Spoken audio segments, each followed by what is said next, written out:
Good morning. I'm Pastor Patricia from Holy Cross Lutheran, and I am recording a special children's sermon just in case some of you all couldn't get to church on this Sunday, March 15th. I have a special story, and I wanted to make sure you heard it. So I don't know if some of you knew, but my nephew, Bo, is Jewish. And I know a lot about Jewish stories. And the Jewish stories all come from the Old Testament. So Jesus would have known all these stories. And this week was an important week in Jewish history. This was Purim, Purim, which is a fabulous story found in the book of Esther. So I found this wonderful book at the public library called The Story of Queen Esther, written by Jenny Korolek, illustrated by Griselda Holderness. Here it goes. There was once a rich and powerful king who ruled over the land of Persia. Ahasuerus was his name. He was a fierce soldier, but he also loved to hold great feasts and to walk in his beautiful gardens, which were famous throughout the whole world. One day the king decided he must have a wife. He sent for all the young girls in his vast kingdom and chose the most beautiful one. Her name was Esther. Esther was an orphan who had been living with her cousin Mordecai. He loved Esther as if she was his own daughter. Mordecai served the king faithfully, but he was not happy when the king chose Esther to be his wife. "Promise me that you won't tell anyone that you are a Jew," he says as he kissed her goodbye. "Many people at the palace hate Jews because we were once their enemies." "I promise," said Esther, and away she went to get ready for her wedding. Her 7 maids bathed her in precious, sweet-smelling oils and brushed her hair until it shone. Wow. When Esther appeared before the king, dressed as a bride, he crowned her with a golden crown. He ordered a holiday for everyone and gave gold coins to all the poor people in the city. Then he and Esther sat down with hundreds of guests to a grand wedding feast. It does look nice.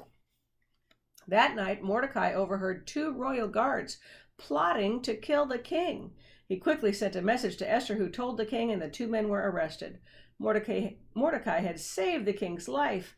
His name was written down in the king's book of records, but the king soon forgot all about it. Now the king's most powerful advisor was his grand vizier, Haman.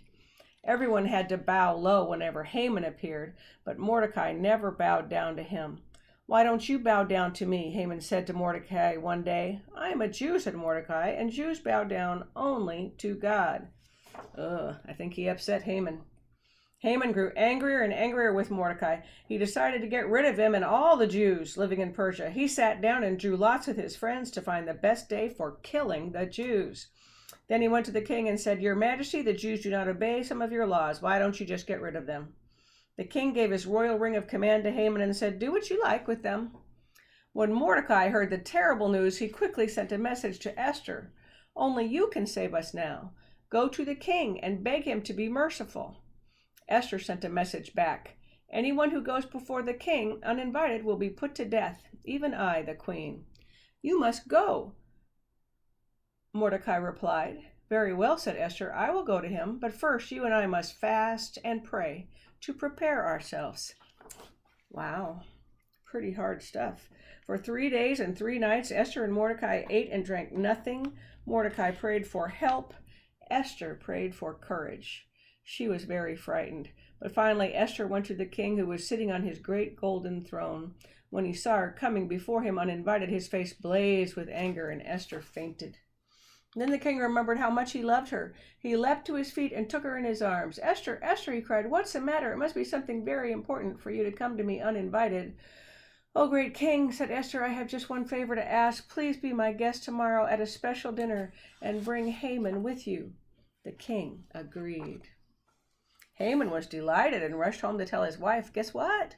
I've been invited to dine with the king and the queen. That will show everyone just how important I am. Oh, happy day. The only thing spoiling it is that wretched Mordecai, who refuses to bow down to me. What can I do about him?"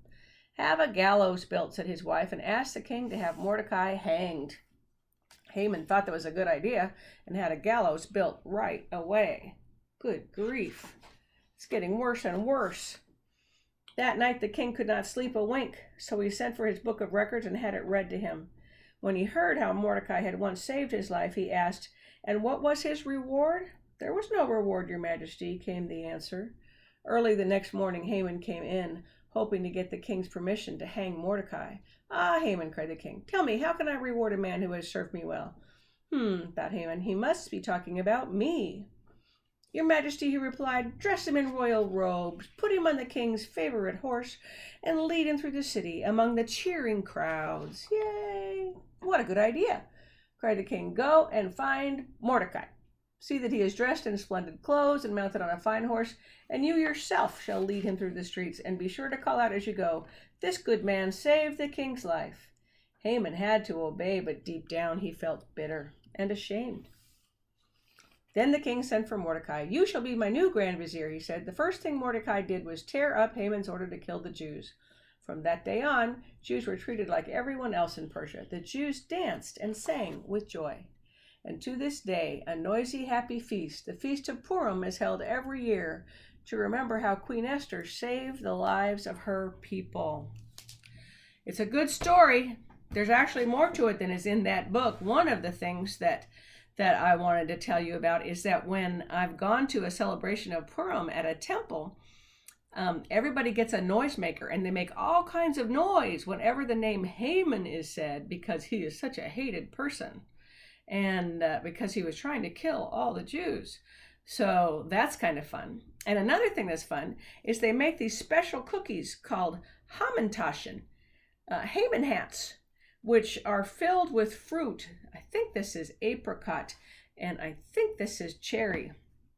And this is poppy seed, which is a real delicacy, but not everyone likes them.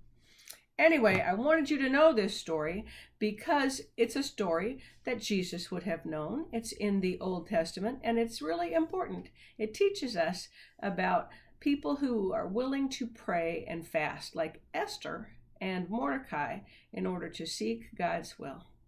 Thanks, and good to talk to you today. Bye.